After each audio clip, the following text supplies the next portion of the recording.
أعوذ بالله من الشيطان اللعين الرجيم بسم الله الرحمن الرحيم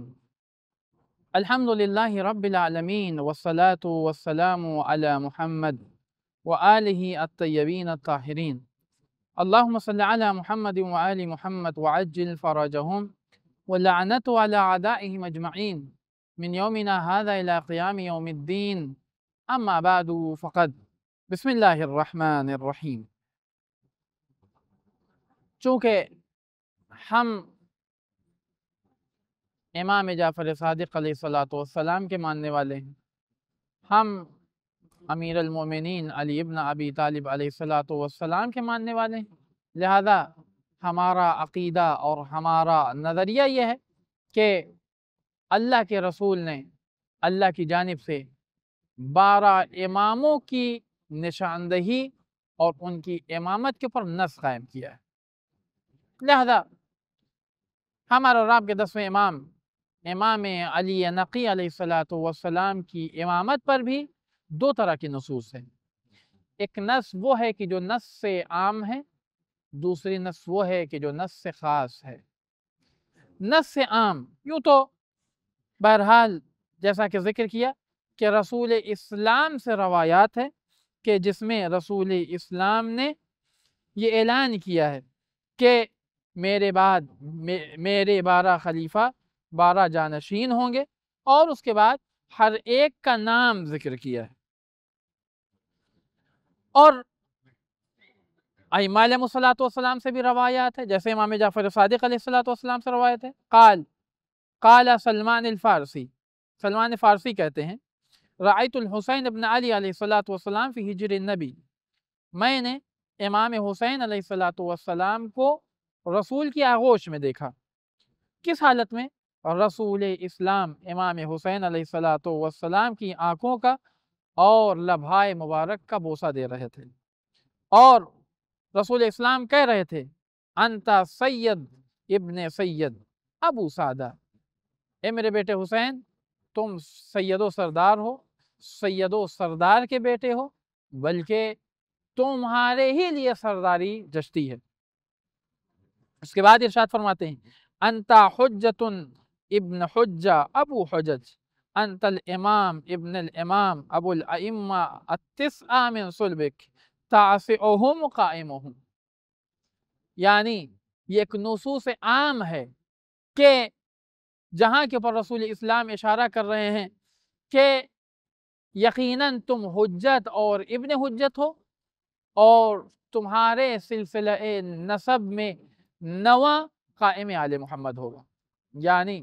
نواں سے پہلے بھی جو ہے یعنی امام حسین علیہ الصلوۃ والسلام سے نواں، یعنی گویا کہ اس نصوص عامہ میں امام علی ہادی علیہ الصلوۃ والسلام کی امامت بھی بہرحال شامل ہے۔ یا دوسری روایت رسول اسلام سے ہے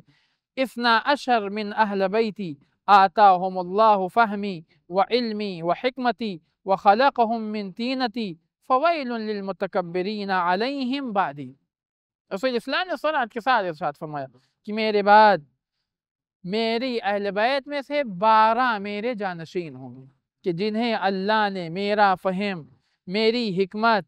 عطا کی ہے، ان کو ہماری طینت سے خلق کیا ہے، لہذا اگر ان کے سامنے کوئی تکبر کرتا ہے، کوئی غرور کرتا ہے تو اس پر اللہ کی لعنت ہو۔ بہرحال امام ہادی علیہ الصلوۃ والسلام، امام علی نقی علیہ الصلوۃ والسلام ان اہل بیت کی کڑی میں 10ویں کڑی ہیں کہ جس کی امامت کے اوپر بہرحال نص عامہ رسول اسلام کی طرف سے پائی جاتی ہے۔ اچھا، صرف اور صرف نص عامہ ہی نہیں بلکہ خاص روایات بھی ہیں کہ جو آپ خاص روایات بھی ہیں خاص طور سے امام جواد علیہ السلام سے کہ جو آپ کی امامت کے اوپر واضح دلیل ہے۔ روایت ہے کہ جب امام جواد علیہ السلام کو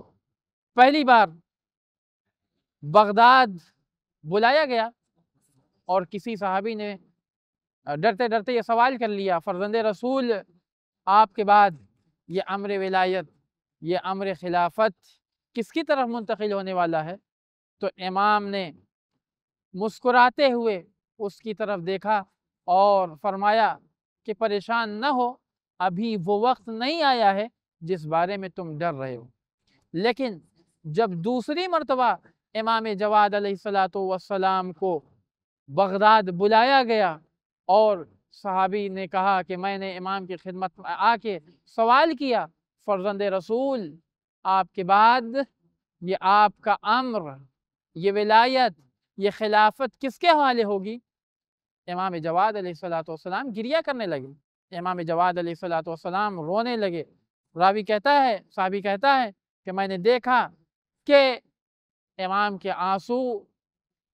گال تک پہنچ گئے ہیں اور امام نے گریہ کرتے ہوئے ارشاد فرمایا کہ میرا یہ امر میرے بیٹے